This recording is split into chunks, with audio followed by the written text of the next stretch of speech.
भावमय सतगुरुवर वंदन, करूं आदर सत्कार नमन, सदा कल्याण मंगलमया, दिव्य पुरु चैत्य हरिता, करूं पर्युपासन चित लाय, रहे साता का जतन उपाय, रहे साता का सतत उपाय। बोधि प्रदाता पूज्य विराट गुरुदेव पूज्य वैभव श्री जी महाराज साहब को भाव वंदन। उपस्थित सभी भव्य आत्माओं की भव्यता को प्रणाम। समय वज्जिका पुस्तक के अंतर्गत हम पढ़ रहे हैं सामायिक सूत्र के पाठों का विवेचन, उनके अर्थ। हमने नमोकार तिक्खुतों के बारे में जाना, उसके बाद हमने निवृत्ति के वेदों के बारे में जाना। आज हम प्रातःकालीन प्रार्थना, उसके माध्यम से कुछ और जानते हैं, आगे बढ़ते हैं। प्रातःकालीन प्रार्थना का जो पहला पाठ है निद्रा दोष मुक्ति अष्टक, उसके बारे में जानते हैं। जैसा कि हम सब जानते हैं कि निद्रा दोष मुक्ति अष्टक, वो यानी जो वो 8 पद दिए गए हैं, वो 8 पद आपकी निद्रा का प्रतिक्रमण है। तो हम उसके बारे में जाने कि वो क्यों इतने आवश्यक है, क्यों बार बार आपको ये प्रेरणा दी जाती है कि आप सुबह नींद से जागते ही सबसे पहले निद्रा दोष मुक्ति अष्टक करें, उसके बाद ये 6 काय को धन्यवाद देने की प्रार्थना करें। पेज नंबर 204, निद्रा दोष मुक्ति अष्टक एक विवेचन। मनुष्य के मन का ये नियम है कि जिन कार्यों को उसने दिन भर में किया है, उन समस्त घटनाओं को वो रात्रि में पुनः जीता है। जिस प्रकार गाय चारा खाने के थोड़ी देर बाद शांत बैठकर जुगाली करती है, उसी प्रकार मनुष्य का मन भी रात्रि में जुगाली करता है। ऐसा करने के पीछे कई सारे कारण भी हैं, और उनमें मुख्य कारण है मनुष्य का आधा अधूरा जीना। फिर से सुने, मनुष्य का मन रात्रि में जुगाली करता है और उसके पीछे कई सारे कारण हैं, लेकिन मुख्य कारण क्या है? मनुष्य का आधा अधूरा जीना। आप और हम दिन भर की समस्त घटनाओं को उनकी पूर्णता में नहीं जीते हैं। घटनाएं जब हमारे चारों ओर बाहर भीतर घट रही होती है, तब हमारा मन कुछ क्षण वहां उपस्थित होता है और शेष समय वो अपनी ही कल्पनाओं में, मानसिक प्रपंचों में उलझा रहता है। क्योंकि ऐसी कई घटनाएं, क्रियाकलाप, विचार, वार्ताएं प्रतिदिन हमारे साथ घटती है जो कि हमें अप्रीतिकर होती है, हमारे मन माफिक नहीं होती। तब हमारा मन उसे मात्र कुछ हिस्सों से ग्रहण करता है। बाकी सब चित्तीकरण किसी अन्य विषय की मन में रचनाएं करते रहते हैं, अथवा भूत भविष्य की यात्राएं करते रहते हैं, अथवा सामयिक व नैमित्तिक परिस्थितियों में अवश्य जीते हैं, मगर मन में कुंठाएं बनी रहती हैं, जिसे वो रात में सपनों के रूप में अपनी यादों को पुनः अपने हीन या उच्च भावों में जीता है। कहने का तात्पर्य ये है कि हम प्राय प्रमाद में जीते हैं। प्रमाद एक तरह का नशा, वर्तमान में अनुपस्थिति। अब इसको समझें। आप कहोगे ऐसा थोड़ी होता है, हमारे सामने घटनाएं घट रही हैं, हम खुद उसमें इन्वॉल्व हैं, हमारे साथ वो घट रहा है, हम कैसे अपने मन से कल्पनाएं लगा सकते हैं? अभी कुछ ही देर पहले की बात है, मैंने एक ही घटना के जो कल घटी उसके 3 अलग अलग, इनफैक्ट मैं कहूंगी 4 अलग अलग पक्ष सुने। और आप मजे की बात समझेंगे, सोचेंगे इस बारे में कि मेरे पास जो चारों ही व्यक्ति अलग अलग माध्यमों से जुड़े हुए हैं, जिसमें से 2 तो उस घटना के चश्मदीद गवाह। एक ने जैसा अपने संबंधी को बताई घटना, उसने वापस जिस संबंधी को घटना बताई, उसने मुझे सेम घटना बताई, और मैं हैरान कि ये कैसे पॉसिबल है। मुझे जो घटना सुनाई गई, जो इस व्यक्ति इस घटना से गुजरा, सपोज ए, उसने जो घटना बताई उसमें जो जिम्मेवार है या जिसने जो सारा वो कार्य किया वो बी व्यक्ति है, लेकिन मेरे पास जो घटना पहुंची उसमें बताया गया नहीं नहीं बी ने तो कुछ किया ही नहीं, जो किया वो ए ने किया। क्योंकि मेरे पास घटना का एक पक्ष पहुंच चुका था, तो मुझे जिस संबंधी ने ये घटना सुनाई, मैंने आज न जाने क्यों उस व्यक्ति से कहा कि एक काम करो, तुमने अपने जिस संबंधी से ये घटना सुनी उसकी बजाय जो इस घटना का चश्मदीद गवाह है, मतलब जो इस घटना से गुजरा है, ए पर्सन नहीं, जो दूसरा व्यक्ति उस घटना से गुजरा है, उनसे बात करो। उन्होंने बात की और with in 15 minutes, half an hour मेरे पास फोन आया कि महाराज साहब सही कह रहे थे।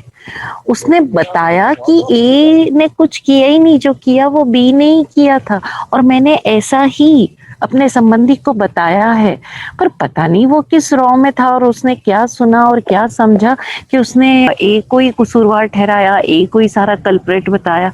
आई डोंट नो महाराज साहब, मैंने exactly I swear on you कि मैंने मतलब उस संबंधी को बताया, और उसने मुझे तुरंत कहा कि ऐसा क्यों हुआ।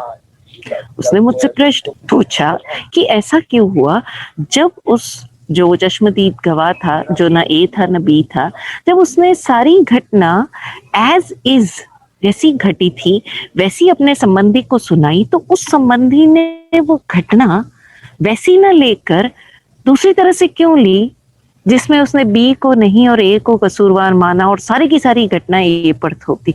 ऐसा क्यों हुआ हमारा सा? मैंने उससे एक ही बात कही, इनका परेशानी ये है कि हम प्रतिक्रमण नहीं करते, हमारे अंदर इमेजेस बनी हुई है, हमें कोई बात कैसे भी कह रहा हो लेकिन हम सुनते अपने अपने फिल्टर्स लगा कर है।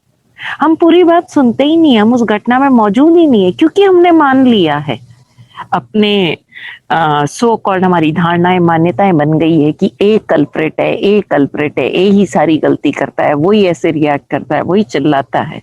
तो अब कोई हमको अगर बता भी रहा है कि बी कसूरवार है, बी ने ऐसा कुछ किया, हमारे भीतर का मन वो सुनता ही नहीं है, वो एक्सेप्ट ही नहीं करता है। हम घटना को वैसा ही लेते हैं जैसा हम लेना चाहते हैं, और उसका कारण क्या है? हमारे अंदर बनी हुई हमारे चित्तों का भंडार, जिसको हम विसर्जन ही नहीं करते। इसलिए हम आधे अधूरे जीते हैं। आधे अधूरे जीने का उदाहरण आप समझ गए होंगे कि उस व्यक्ति ने जो घटना सुनी, स्वयं अपने संबंधी से जो घटना सुनी, वो घटना ही पूरी उल्टी सुन ली। और यही कारण है कि हमारे बिजनेस में हमारे डिसीजंस गलत हो जाते हैं। हम जो पढ़ाई करते हैं उसमें हम जो टीचर समझा रही है वो सुन और समझ ही नहीं पाते हैं। हमारे परिवार में कितने ही मन मुटाव, कितने ही लड़ाई झगड़े सिर्फ इस कारण हो जाते हैं क्योंकि हम प्रतिपल आधा अधूरा जीते हैं। अभी आप फिर सवाल करोगे तुम्हारा सा इसको पूरा कैसे जिए? अरे रातों रात नहीं हो जाएगा, but make it a habit. और सबसे पहले हैबिट ये करो कि जो पुरानी फाइलें बनी हुई हैं अंदर, उनको देख देख कर, जान जान कर, प्रतिक्रमण कर करके उन सबको अपने अंदर से निकालो। जब तक आप निष्पक्ष होकर जीना नहीं सीखोगे तब तक ये गलतियां दोहराते रहोगे। और इसलिए ये सारी बातें हम क्यों कर रहे हैं? बहुत आसान है, मैं ये पाठ पढ़ूं, उसका विवेचन बताऊं आपको, उसका अर्थ बताऊं, आप सुनो, बहुत अच्छा था हमारा साथ। पर नहीं, ये हमारा उद्देश्य नहीं है। You could easily read this book, everybody of you have got this book, you could have easily read this book by yourself। पर हम ये क्यों पढ़ रहे हैं? ताकि हमें ये समझ में आवे कि ये चीजें कितनी जरूरी है। आप एक मान्यता और धारणा लेकर, फॉर एग्जाम्पल आपके मन ने मानस बना लिया ये शहर अच्छा नहीं है, जैसे कोई मुंबई रहने वाले को आप दिल्ली शिफ्ट कर दो, अब वो इसी धारणा के साथ जाएगा कि मुंबई अच्छा है, दिल्ली अच्छा नहीं है, और वो दिल्ली जाकर उसको दिल्ली की हर चीज खराब लगेगी। दिल्ली उसे अनसेफ लगेगा, दिल्ली उसे इनसिक्योर लगेगा, दिल्ली वाले लोग उसे चालू लगेंगे, दिल्ली वाले लोग उसे ईगोस्टिक लगेंगे, दिल्ली वाले लोग उसे इल मैनर्ड लगेंगे, सब कुछ लगेंगे। और कुछ नहीं है, ये सिर्फ सुनी सुनाई धारणाएं, मान्यताएं हैं। अब वो किसी भी घटना को देखेगी भी ना, हमारे पास कई बार ऐसे लोग आते हैं और जो ये बातें कहते हैं और हम उन्हें कहते हैं आप जिस ऑफिस में काम कर रहे हो उस ऑफिस के बाहर लेबल नहीं लगा है। आप ऑफिस में होने के बाद आप दिल्ली के ऑफिस में हो, चाहे मुंबई के ऑफिस में हो, चाहे आप जोधपुर के ऑफिस में हो, चाहे आप बैंगलोर के ऑफिस में हो, it doesn't make sense, you know. उसी तरह जैसे आप अपने परिवार के साथ मुंबई में रह रहे हो, चाहे बैंगलोर में रह रहे हो, चाहे हैदराबाद में हो, चाहे यूएस में हो, यूके में हो, किधर भी हो, you are living within the four building of your family with the members of your family. No doubt शहर जमीन आपको प्रभावित करती है, पर मोस्ट लाइकली जो आपको प्रभावित करता है वो आपका अपना मन, उस मन में बनी हुई आपकी धारणाएं, आपकी मान्यताएं, आपकी पुरानी मेमोरीज, आपके चित्तों का भंडार। और इसलिए आपको बार बार बार बार यही प्रेरणा दी जाती है कि आप प्रतिक्रमण करो, घटना का प्रतिक्रमण करो, अपनी फीलिंग्स का प्रतिक्रमण करो, अपने भावों का प्रतिक्रमण करो। And once you do this, आप देखो कई इंसान सालों हो गए वो उसी तरह से जीते आए हैं जिस तरह वो 25 साल 30 साल पहले जी रहे थे। They haven't grown up a bit, they haven't changed a bit. और वो बड़े तारीफ से कहते हैं मैं तो पहले ऐसे करता था। अरे पहले करते थे, 30 सालों में तो फैशन से लगाकर टेक्नोलॉजी एवरीथिंग हैज चेंज्ड। लेकिन नहीं बदला तो क्या नहीं बदला? हमारा अपना मन। जब हमारा मन नहीं बदला तो हमारा दर्शन, हमारा देखने का नजरिया कैसे बदलेगा? इसलिए प्रतिक्रमण बहुत जरूरी है, ताकि आप अपने जीवन को आधा अधूरा नहीं, संपूर्ण रूप से जी सको। और वो कब जी पाओगे? जब आप संपूर्ण रूप से उस क्षण में उपस्थित रहोगे, है ना? उस क्षण में आप उपस्थित रहोगे तो आप संपूर्ण रूप से जीवन जी पाओगे। अक्सर हम प्रमाद में, बेहोशी में अथवा आदतन मशीनवत दिनचर्या को निपटाते रहते हैं। ऐसे में हमारा शरीर तो अपनी आदतों के अनुसार सारे क्रियाकलाप करता जाता है, किंतु मन इधर उधर ताक झाक करता है अथवा उदास बोर हो जाता है। दोनों ही अवस्थाओं में मन कई सारे प्रपंच रच लेता है। मन का चेतन तल तो संस्कारवश परिपाटीबद्ध जिंदगी जी लेता है, किंतु अवचेतन स्तर अतृप्त बना रहता है। ऐसे में दिन भर की थकान से बाधित होकर जब व्यक्ति सो जाता है तब चेतन स्तर पर तो पर्दा पड़ जाता है, किंतु मन का अवचेतन तल यानी सबकॉन्शियस माइंड, जो कि अब अपनी हलचल के लिए स्थान प्राप्त कर पाता है, वो उठकर मनुष्य के भीतर तरह तरह के जंजाल बुनता है। हमारा जो मन का कॉन्शियस लेवल है वो तो दिन भर एक अपनी पूरी की पूरी जो परिपाटी है, आपकी जिंदगी, अपना जो रूटीन है, डेली रूटीन, उसको जी रहा है। लेकिन हमारा जो सबकॉन्शियस माइंड है वो अनसैटिस्फाइड रहता है, क्योंकि हम कॉन्शियसली तो जीवन जी नहीं रहे ना। ऐसे में क्या होता है कि जब आप सो जाते हो तो आपका कॉन्शियस मन तो सो जाता है, लेकिन अवचेतन मन को अब जगह मिल जाती है। फिर वो क्या करता है? सारे के सारे अपने ही अंदर सारी राउंड टेबल कॉन्फ्रेंस करता है। ये जंजाल यानी स्वप्न भ्रम हकीकत में उन सारी इच्छाओं का रूप चित्र है जिन्हें हम जागृत अवस्था में भोगना चाहते थे, किंतु परिस्थितिवश, मजबूरीवश भोग नहीं पाए। हमारे चेतन मन के संस्कारों ने हमें बहुत से नियमों में बांध कर रखा होता है, किंतु अब चूंकि उसका अधिकार क्षेत्र समाप्त हो चुका है, शरीर के सोने के साथ वो भी नींद के आगोश में जा चुका है, तब दिन भर की सोची गई बातें, मन में उठी इच्छाएं, डर, सारे राजनीतिक दांव पेच, वासनाएं, लालसाएं, सब कुछ अवचेतन के सुपुर्द हो जाती है। अब अवचेतन मन ने अपने स्वांग रचने शुरू कर दिए। वो कई तरह की फिल्मी स्टोरीज बुनता है, खुद ही डायरेक्टर बनता है, खुद ही एक्टर, खुद ही नायक बनता है, खुद ही खलनायक, और फिर अपने मन के सिनेमाई पर्दे पर फिल्म रिलीज करता जाता है। जरूरी नहीं कि दिन भर के क्रियाकलाप हम खुद ऐच्छिक रूप से करते हो, क्योंकि बाहर का वातावरण पूरी तरह से हमारे मन अनुकूल नहीं होता, अतः कई बाधाओं के बीच में हमें अपना कार्य निष्पादन करना होता है। मन उस कार्य रूपी भोजन को पचा नहीं पाता। अब ऐसे में क्या होता है कि वो जो काम है वो दो भागों में होता है। पूर्वार्ध में प्रकृति यानी शुरुआत में तो नेचर और संस्कार की सीमाओं में शारीरिक स्तर पर, और उत्तरार्ध में यानी रात्रि में मानसिक स्तर पर। ऐसे में मन के द्वारा दिन भर में बनी हुई ग्रंथियां खुलती जाती है, किंतु वे ग्रंथियां अवचेतन तल पर निंद्रित अवस्था यानी प्रमत्त दशा में खुलने के कारण फिर से नई सूक्ष्म ग्रंथियों का निर्माण कर लेती है। इस प्रकार कर्म बंध की प्रक्रिया जारी रहती है। आप एक प्रश्न कर सकते हो कि महाराज जब प्रतिक्रमण करना ही है, पूरी दिनचर्या को दिन भर जीना ही है, तो रात में सबकॉन्शियस लेवल पर वही तो काम हो रहा है, तो फिर वो क्यों गलत है? अगेन हम समझे, दिन भर हम बेहोशी से जिए, है ना, जागृत अवस्था में हमने कोई कार्य नहीं किया। अब रात्रि नींद में भी हम उन सारी घटनाओं को एक नए आयाम से फिर नींद में ही जी रहे हैं। यही प्रतिक्रमण जो रात को नींद में हो रहा है, आप नहीं करोगे तो होगा तो सही, लेकिन वो अपने तरीके से होगा। अब वो क्या करेगा कि उन पुरानी जो आपके कॉम्प्लेक्सेस है, रात को सब खोलेगा तो सही, लेकिन फिर ऐसी ऐसी माइन्यूट अंदर ही अंदर कॉम्प्लेक्स क्रिएट करता जाएगा।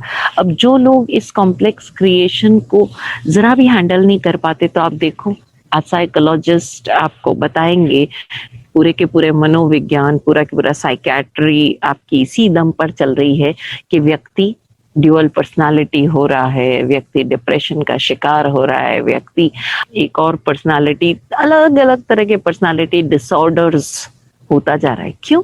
क्योंकि आपका अवचेतन मन ऐसी ऐसी कहानियां बुन रहा है और धीरे धीरे वो आपका अवचेतन मन आपके चेतन मन पर हावी होता जाता है। You never know what is going on with in you, है ना। वो चीजें अंदर ही अंदर इमेजिनेटरी वर्ल्ड क्रिएट कर रही है, अंदर ही अंदर आपके भीतर ऐसी ऐसी चीजें क्रिएट कर रही है जिसका आपको अंदाजा ही नहीं। और तब मन के ये तल, अब इसका इलाज साइकेट्री भी क्या करेंगे, क्योंकि साइकेट्रिस्ट भी जड़ और मूल पर तो जा ही नहीं रहे, वो तो ऊपर ऊपर बात कर रहे हैं। कई लोग ये प्रश्न करते हैं कि क्या नींद में भी व्यक्ति के कर्म बंधन होते हैं? दिन भर कर्म बंधन हो ये तो समझ में आता है, किंतु रात को नींद में हम तो सो चुके होते हैं, तब भला कर्म कैसे बनते होंगे? आधुनिक मनोविज्ञान यानी साइकोलॉजी को आप पढ़ें तो बात समझ में आएगी कि व्यक्ति दिन की बजाय रात में ज्यादा कर्म बंधन कर लेता है। दिन में दिखलाई देने वाले चेहरों एवं बातों पर मनोचिकित्सक विश्वास ही नहीं करते। वे आपकी बीमारी का पता, आपकी समस्या का सही निदान आपके सपनों द्वारा करते हैं। उनका मानना है कि आपका दिन का चेहरा तो लगभग झूठा है, क्योंकि ये वो चेहरा नहीं है जो आप हो, बल्कि ये वो है जो आपका माहौल आपसे चाहता है। आपका समाज, परिवार, ऑफिस, क्लब आपसे जिस व्यवहार की मांग करता है, आप उसी चेहरे को, उसी तरह के व्यवहार को, उन्हीं आदर्शों को स्वयं पर आरोपित कर लेते हो और फिर उन्हीं आदर्शों के अनुसार जीने का प्रयास करते रहते हो। किंतु मन की वृत्तियां कुंठित होकर दिन भर में दबती जाती हैं और फिर रात भर अपने लिए रास्ता ढूंढती रहती है। आधुनिक मनोविज्ञान तो यहाँ तक कहता है कि अक्सर रात्रि में आदमी का व्यक्तित्व उसके दिन के व्यक्तित्व से ठीक विपरीत होता है। जैसे कि कोई दिन में साधु बना हुआ है तो रात नींद में स्यात असाधु होगा। दिन में साहूकार बना हुआ है तो रात नींद में स्यात चोर होगा। चूंकि दिन में सारे काम सामाजिक तल पर होते हैं, तो संभव है कोई व्यक्ति ब्रह्मचारी होने का ढोंग करे, मगर रात को नींद की अवस्था में उसका व्यक्तिगत संसार होगा, उसका इंडिविजुअल वर्ल्ड होगा, जहां वो अपने मन माफिक अब्रह्मचर्य में पड़ास निकालेगा, अपनी समझ एवं गणित के अनुसार सपने बुनेगा। इसलिए मनोचिकित्सक कहते हैं कि दिन के चेहरों की बजाय रात के सपनों से हम उस व्यक्ति की मनस्थिति का सही आकलन कर पाते हैं। अतः रात आपके सपने क्या थे, इसकी पूछताछ करके ही ये निर्णय लिया जाता है कि इस व्यक्ति की संज्ञा यानी उसके सेंस में, उसके बेसिक इंस्टिंक्ट में कौन सी ग्रंथियां ज्यादा है। भगवान महावीर स्वामी का कहना है कि जो व्यक्ति प्रमत्त है यानी प्रमादी है, आत्मविस्मृति में है, उसे अपनी आत्मा की कोई स्मृति ही नहीं है, वो कुछ स्थूल क्रियाएं करे या ना करे, उसके कर्म बंध तो सतत हो ही रहे हैं। इसलिए नींद में भी कर्म बंधन तो होता ही है। अब प्रश्न पैदा होता है कि रात को हम बेहोशी में, नींद में होते हैं, फिर इन कर्म बंधनों से हम छुटकारा कैसे पा सकते हैं? तो इस प्रश्न का उत्तर जानने के लिए हमें दो विधियों को सीखना होगा। एक सोने से पूर्व की विधि और दूसरा जागने के बाद की विधि। ये दो विधियां पूज्य गुरुवर्या श्री जी अक्सर कहते हैं कि अगर व्यक्ति सिर्फ दिन भर में इतना समझ ले और जान ले कि रात को सोना कैसे और सुबह जागना कैसे, इतना सा जान ले, मात्र इतना सा जान ले कि रात को सोना कैसे और सुबह उठना कैसे, तो वो और कुछ ना भी करे, किसी प्रकार का कोई ध्यान ना भी करे, तब भी उसकी मुक्ति संभव है। और कोई क्रिया प्रक्रिया ना करे, किसी प्रकार का उसकी दिनचर्या में अगर कुछ होता है, लेकिन वो रात को सोने की विधि और सुबह जागने की विधि जान ले, उसको अपना ले, दिन भर वो कुछ और ना भी करे, तब भी उसके लिए इनफ होगा। रात्रि शयन से पूर्व की विधि। हम तो सोने जाते ही बेहोशी में हैं। चूंकि मन ने दिन भर में बहुत कुछ विजातीय तत्वों को ग्रहण कर लिया है, विजातीय तत्वों को यानी फॉरेन एलिमेंट्स को, इसलिए रात को सोने से पहले जिस प्रकार बदन की गंदगी साफ करते हो, उसी तरह मन के मैल को भी साफ करो, उसे भी ध्यान द्वारा शुद्ध करो। अक्सर तो रात को हम सोने भी वैसे ही चले जाते हैं जैसे पहने हुए। हम बार बार जब भी कोई भी हमसे पूछता है तो हम इतना जरूर कहते कि रात को सोने की तैयारी भी ऐसे करो जैसे आप सुबह पूजा की तैयारी करते हो। जिन कपड़ों में आप दिन भर ऑफिस में रहे, किचन में रहे या खेलने गए थे उसमें रहे, प्लीज उन कपड़ों में मत सो। वो कपड़े आपके दिन भर की इधर उधर के सारे ऊर्जा कणों का जो एक ऑरा है वो उससे भरे हुए हैं। रात के लिए एक अलग कपड़े रखो, ढीले ढाले बिल्कुल, और वो कपड़े दिन में मत पहनो। फिर वो कपड़े दिन में मत पहनो। रात को जिन कपड़ों में सोए हो, दिन में वो कपड़े मत पहनो। वो कपड़े रात्रि सोने के लिए रखोगे। साधना कर रहे हो ना, याद रखना नींद भी एक साधना है। आप दिन भर जहां घूम कर आए हो और कुछ करो ना करो, अपने पैरों को जरूर साफ करो, अपने पैर जरूर धो, इधर उधर जिधर की भी मिट्टी आपने ली है उन मिट्टी को साफ करो। हाथ मुंह जरूर धो, क्योंकि बहुत सारी चीजों को छुआ है, बहुत सारी चीजों की स्मृतियां आपके हाथों में है, बहुत सारी तरह की स्मेल आपके हाथों में है, मुंह में है, आंखों में। एक बार उसे पानी से धो लो। ध्यान देना, तो बदन की भी गंदगी साफ करनी है, कपड़े भी बदलने हैं। चूंकि मन ने दिन भर में बहुत कुछ विजातीय तत्वों को ग्रहण कर लिया, इसलिए रात को सोने से पहले जिस प्रकार बदन की गंदगी साफ करते हो, उसी तरह मन के मैल को भी साफ करो, उसे भी ध्यान द्वारा शुद्ध करो। तन की गंदगी जल स्नान से एवं मन की गंदगी ध्यान ऊर्जा द्वारा शुद्ध होती है। रात सोने से पूर्व संध्या काल में अपने दिन भर के कार्यकलाप का पुनर्निपटान करना यानी कि प्रतिक्रमण करना आवश्यक है। दिन भर अजागृति में जाने अनजाने किए गए अतिक्रमणों का प्रतिक्रमण रात सोने से पहले कर लेना चाहिए। रात सोने से पहले आज दिन भर में मैंने क्या क्या किया, शरीर द्वारा, भाषा प्रयोग द्वारा, मन विचारों द्वारा, इन तीनों योगों द्वारा यदि कुछ भी ऐसा हो गया हो जो कि आउट ऑफ ऑर्डर था, अनावश्यक था, अकर्तव्य था, अवांछनीय था, तो उसे देखो, जानो, याद करो और तब उस अनावश्यक भूत कार्यों के लिए क्षमा मांगो। संबंधित व्यक्ति से क्षमा याचना कर लो। उस बीती घटना को आत्मा से विसर्जित कर दो। अपाणम वो सिरामी कह दो। फिर हल्के फुल्के होकर जिन स्तुति करो, इष्ट गुरुदेव की भक्ति करो अथवा भजन गाओ। प्रतिक्रमण, निरीक्षण, ग्रह दोष विसर्जन आदि इन 6 आवश्यकों को रात्रि में सोने से पूर्व कर लिए जाने पर व्यक्ति का मन मस्तिष्क एकदम हल्का, शांत एवं प्रसन्न हो जाता है। फिर अवचेतन मन के लिए करने योग्य कार्य नहीं बतराए जाते, क्योंकि वो जो रात को करने वाला था वो तो आपने सोने से पहले खुद ही कर लिया, अब उसके लिए कुछ बचा ही नहीं। क्योंकि जो कार्य रूपी भोजन मन पचा नहीं पाया था, उसको पुनः होश जीने से जुकाली हो जाती है, यानी वो डाइजेस्ट हो जाता है, पच जाता है, मन हल्का फुल्का हो जाता है, भीतर कोई ग्रंथि नहीं रहती और ना ही करने के लिए कुछ रहता है।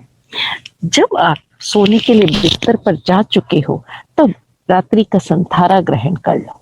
इस अंधारे की विधि द्वारा अपने मन को ये निर्देश पहुंचा दो कि मैं इस समय दैनिक कार्यों से निवृत्त होकर मेरे साथी इस शरीर के आवश्यक धर्म के पालनार्थ शैया ग्रहण कर रहा हूं। जब तक मैं पुनः जागृत नहीं होता, मैं अपने पूरे आत्म बल के साथ संधारा पचकता हूँ। खालिस सोते हुए, करवट बदलते हुए, तंद्रा में अथवा नींद में, मल मूत्र आदि विसर्जन में मैं मात्र आत्मरमण में रहूं। धर्म चिंतन के अलावा सारे विभावमय सांसारिक क्रियाकलाप, खाना पीना, नाटक देखना, अन्य बात करना आदि को वो सिराता हूँ, वो सिराता हूँ, वो सिराता हूँ। राग द्वेषमय सारे कर्ता भाव वो सरामी विसर्जयामी, निज आत्म रमामी। खान पान तन औषध साधन, पचखूं पाप अठार, मरण पाऊं तो वो सिरे, जीवूं तो आगार। आगम धम्मम शरणम सच्चम। इस प्रकार भाव शुद्धि के बाद जब आप सोएंगे, तब मन में भी जागृति बनी रहेगी। नींद में भी आप अपने आत्म भावों में ही रमण कर रहे होंगे। ये जंजाल और सपने सब कुछ कम होने लग जाएंगे। क्योंकि मन में बनी फाइलें सोने से पूर्व ही डिलीट कर दी गई हैं, अतः रात में वे डिस्टर्ब नहीं करेंगी। हमारा मन एक बहुत बड़ा स्टोर हाउस है, जिसमें अतीत के सारे संस्कार जमे पड़े हैं। वे पूरी तरह समाप्त तो नहीं हुए हैं, इसलिए वे अभी भी रूप ले लेकर अवचेतन तल पर पिक्चर्स बनाते रहेंगे और जंजाल व सपने यूं ही चलते रहेंगे। ऐसे में जैसे ही आप नींद से उठो, तब जागने की विधि का पालन करो। ये है रात को सोने से पूर्व की विधि। आज आप सभी लोग जब रात्रि में अपने बिस्तर पर जाओ, तो इस विधि द्वारा बिस्तर पर जाओ। ज्यादा समय नहीं लगता है प्रतिक्रमण में। आपका एक मन का वहम है कि रात को इतने थके हुए होते हैं महाराज, सिर्फ नींद लेना दिखता है, प्रतिक्रमण कौन करे। हार्डली 5 मिनट्स लगते हैं, हार्डली 5 मिनट्स। करके तो देखो। आज की ये सेशन हम यहीं समाप्त कर रहे हैं।